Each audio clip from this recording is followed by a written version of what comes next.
TV serial Anupama का आने वाला ट्रैक बहुत ही इंटरेस्टिंग होने वाला है। यहाँ आपको मिलेगा फुल एपिसोड की अपडेट। आज के एपिसोड में दिखाया जाता है कि अनुपमा वरुण के खिलाफ साइबर क्राइम की धमकी देती है और फैसला करती है कि अब वो उसे पुलिस के हवाले कर देगी। वरुण इस बात से डर जाता है। वो अनुपमा के पैरों में गिड़गिड़ाकर माफी मांगता है और कहता है कि प्लीज ऐसा मत कीजिए, मेरा करियर बर्बाद हो जाएगा। अनुपमा गुस्से में तमतमा जाती है और कहती है कि तूने ऐसी घटिया हरकत की थी, तब नहीं सोचा था कि तेरा करियर बर्बाद हो जाएगा। और कहती है कि ईशानी की हालत देख, तेरी वजह से आज ईशानी अपनी जान देने की कोशिश कर रही थी। अगर उसे कुछ हो जाता तो उसका जिम्मेदार कौन होता।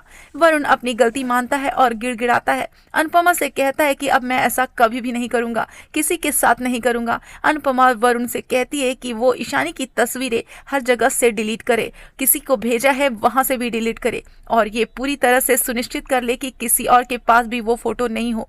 वरुण कहता है कि उसने ये तस्वीरें किसी से शेयर नहीं की है। अनुपमा कहती है कि अगर ये फोटो किसी और के पास हुई ना तो मैं तुझे छोड़ूंगी नहीं। अनुपमा ईशानी से कहती है कि वरुण का फोन उससे ले और उसकी सारी तस्वीरें वो खुद ही डिलीट करे। ईशानी अपनी सारी फोटो डिलीट करती है। वरुण कहता है कि अब फोटोज डिलीट हो गई है, प्लीज आंटी मुझे जाने दो। अनुपमा तोशु से कहती है कि इसकी वीडियो बनाओ और वरुण से कहती है कि तुम अपनी सारी गलतियां अब कैमरे के सामने कबूल करो ताकि भविष्य में तुम कभी भी ईशानी या किसी और लड़की के साथ इस तरह गलत नहीं करो, क्योंकि अगर तुमने गलत किया ना तो ये वीडियो मैं ऐसा वायरल करूंगी कि तुम कहीं भी मुंह दिखाने लायक नहीं बचोगे, ना ही तुम कहीं पढ़ाई कर पाओगे।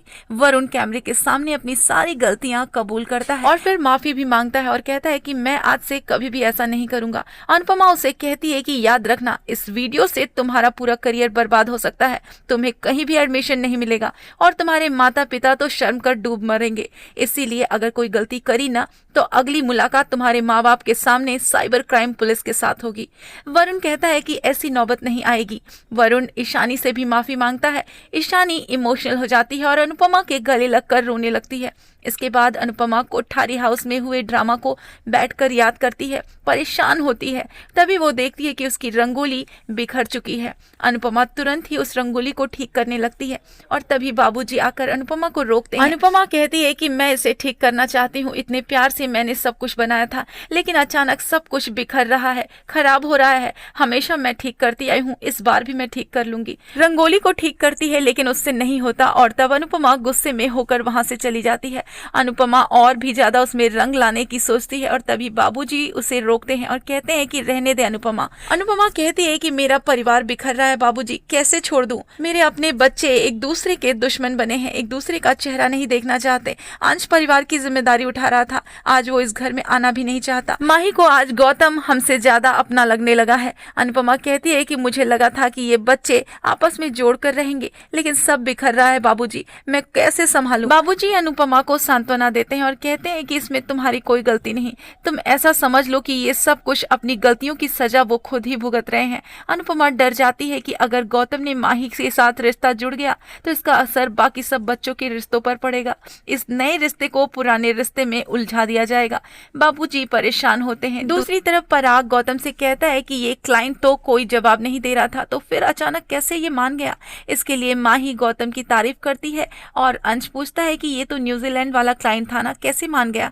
माही कहती है कि गौतम जी ने मनाए हैं। गौतम अंश को भी क्रेडिट देता है लेकिन मोटी बात सिर्फ गौतम को ही क्रेडिट देती है और पराग गौतम को धन्यवाद देता है। मोटी बात गौतम की शादी की बात शुरू कर देती है। अंश से कहती है कि तुम शादी की तैयारियों में अनिल का हाथ बटाओ। अंश परेशान होता है। दूसरी तरफ परी खोई हुई होती है। अनुपमा आती है और उसे संभालती हुई नजर आएगी। परी घबरा जाती है और कहती है कि मुझे खाली नहीं बैठना, मुझे कोई काम बता दीजिए। अनुपमा उससे सब्जी काटने के लिए कह देती है। परी काम करने लगती है और इसी बीच वो पूछती है कि कोठारियों का जवाब कब तक आएगा अनुपमा परेशान हो जाती है। परी पूछती है कि अगर उनसे कोई जवाब नहीं मिला तो फिर मेरा क्या होगा? और तभी लीला वहां आकर परी को दूसरा काम बता देती है।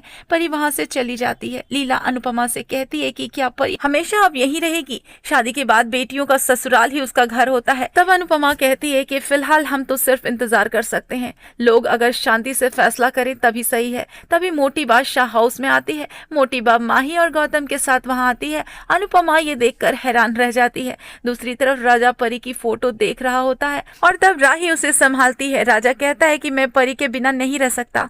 राही कहती है कि तुम परी के लिए लड़ क्यों नहीं रहे हो, कम से कम तुम परी को समझ तो रहे हो। राजा अपनी गलती स्वीकार करता है। राही उसे कहती है कि जब तुम्हें अपनी गलती का एहसास हो चुका है तो फिर तुम मोटी बा को परी को वापस लाने के लिए मनाओ, अपने प्यार के लिए हिम्मत दिखाओ। राजा कहता है कि मैं परी के लिए सब कुछ करूंगा। राही कहती है कि मैं तुम्हारे साथ हूँ। वहीं दूसरी तरफ पराग अंश से कहता है कि तुम मेरी उम्मीद पर खरे नहीं उतर रहे। बिजनेस में हर डील जरूरी होती है, मुझे रिजल्ट चाहिए, बहाने नहीं। अनिल कहता है कि अगर तुम्हें कोई प्रॉब्लम हो तो गौतम से सलाह ले लिया करो। अंश हैरान रह जाता है। पराग कहता है कि गौतम जैसा भी है लेकिन उसके पास बहुत ज्यादा अनुभव है, तुम उससे बहुत कुछ सीख सकते हो। पराग अंश को फोकस करने के लिए कहता है और वहां से चला जाता है। प्रार्थना भी अंश को समझाती है कि मुझे पता है कि तुम्हें बहुत बुरा लग रहा होगा लेकिन गौतम का अनुभव तुमसे ज्यादा है। अंश प्रार्थना से कहता है कि क्या तुम्हें भी यही लगता है कि मुझे कुछ नहीं आता और गौतम से मैं कम हूँ। प्रार्थना कहती है कि नहीं, मेरा ऐसा कोई मतलब नहीं है। चाचू सही कह रहे हैं कि जरूरत पड़ने पर तुम गौतम और माही से मदद ले सकते हो। अंश गुस्से में कहता है कि वो दोनों मेरी मदद क्या करेंगे, वो दोनों मुझे निकम्मा साबित करके इस कंपनी से ही निकलवाना चाहते हैं। प्रार्थना कहती है कि ऐसा नहीं है अंश। अंश गुस्सा हो जाता है और कहता है कि कहीं तुम्हें मुझसे शादी करने के बाद पछतावा तो नहीं हो रहा है। वो गुस्से में वहां से चला जाता है। दूसरी तरफ मोटी बा अनुपमा के घर शादी का न्योता लेकर पहुंचती है। ये सुनकर पूरा शाह परिवार हैरान रह जाता है। दूसरी तरफ राही ये जानकर चौंक जाती है कि मोटी बा शाह हाउस न्योता देने गई है। मीता कहती है कि मोटी बा को शादी की इतनी ज्यादा जल्दी क्यों है। राही परेशान होती है। दूसरी तरफ अनुपमा शादी का न्योता लेती है और मोटी बा कहती है कि हम तो यहाँ आना ही नहीं चाहते थे लेकिन गौतम और माही ने जिद की और इसी वजह से हमें आना पड़ा। मोटी बा बताती है कि शादी के सिर्फ 2 दिन बचे हैं। अनुपमा ये सुनकर चौंक जाती है। मोटी बा कहती है कि शादी कोठारी हाउस में ही होगी, हमारी सारी व्यवस्था वही है, आपको सिर्फ मेहमान बनकर वहां आना है। इधर राही मीता से परी के बारे में भी बात करती है। मीता साफ कहती है कि मुझे परी में कोई दिलचस्पी नहीं है और मुझे उससे कोई बात नहीं करनी। राही मीता से कहती है कि यहाँ घर में गौतम जैसे घटिया इंसान की गलतियां माफ हो सकती है तो परी की गलती माफ क्यों नहीं की जा सकती। इससे राजा भी बहुत दुखी है। मीता ये साफ कर देती है कि मुझे परी को इस घर में वापस नहीं लाना है और ना ही राजा की जिंदगी में लाना है। राही ये सुनकर हैरान रहती है और कहती है कि राजा और परी एक दूसरे को बहुत प्यार करते हैं, इनका घर टूट नहीं सकता, चाहे मुझे किसी के भी खिलाफ क्यों न जाना पड़े लेकिन मैं उनका साथ दूंगी। दूसरी तरफ मोटी बाप परी को ताना मारते हुए कहती है कि अगर शादी में सब नहीं आए तो भी चलेगा, कोई जबरदस्ती नहीं है। माही अनुपमा और घर वालों को आने के लिए कह देती है। मोटी बा वापस जाने लगती है और तभी गौतम अनुपमा की शादी का निमंत्रण देता है और कहता है कि ऐसा एक निमंत्रण भगवान को भी दिया है और दूसरा मैं आपको दे रहा हूँ। अनुपमा ये देखकर हैरान रह जाती है। और दोस्तों, आज का एपिसोड यहीं खत्म हो जाता है। ऐसे ही अपडेट पाने के लिए चैनल को सब्सक्राइब जरूर कर लें।